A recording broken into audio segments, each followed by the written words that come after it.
ଭୀମକୁଣ୍ଡରେ ବୁଡ଼ିଯାଇ ଯୁବକ ପର୍ଯ୍ୟଟକଙ୍କ ମୃତ୍ୟୁ। କେନ୍ଦ୍ରାପଡ଼ା ଜିଲ୍ଲା ପଟ୍ଟାମୁଣ୍ଡାଇ ଥାନା ଛାଉଣି ଗ୍ରାମରୁ ପାଟଣା ବ୍ଲକ ଡୁମୁରିଆ ପଞ୍ଚାୟତ ଘାଟ ବାଲିଯୋଡ଼ି ସ୍ଥିତ ଭୀମକୁଣ୍ଡକୁ ଏକ କାର ଯୋଗେ ବୁଲିବା ପାଇଁ ଆସିଥିବା 5 ଜଣଙ୍କ ମଧ୍ୟରୁ ଜଣେ ପର୍ଯ୍ୟଟକ ଭୀମକୁଣ୍ଡରେ ବୁଡ଼ିଯାଇ ପ୍ରାଣ ହରାଇଛନ୍ତି। ମୃତକ ଜଣଙ୍କ ଛାଉଣି ଗ୍ରାମର ନାରାୟଣ ଭାରତୀଙ୍କ ପୁଅ ନନ୍ଦନ ଭାରତୀ ବୋଲି ଜଣାପଡ଼ିଛି। ପାଟଣା ଅଗ୍ନିଶମ ବାହିନୀ ଭୀମକୁଣ୍ଡ ଯାଇ ନନ୍ଦନଙ୍କ ଶବକୁ ନଦୀ ଗର୍ଭରୁ ଉଦ୍ଧାର କରି ପାଟଣା ଡାକ୍ତରଖାନାକୁ ଆଣିଥିଲେ।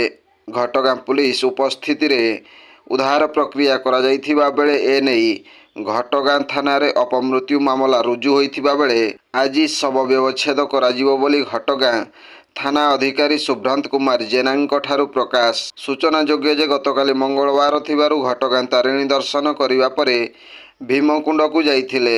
ସେଠାରେ ଗାଧୋଇବା ପରେ ପ୍ରଖର ସ୍ରୋତରେ ନନ୍ଦନ ଭାସିଯାଇ ପ୍ରାଣ ହରାଇଛନ୍ତି। Bureau report, Janajagaran Odia.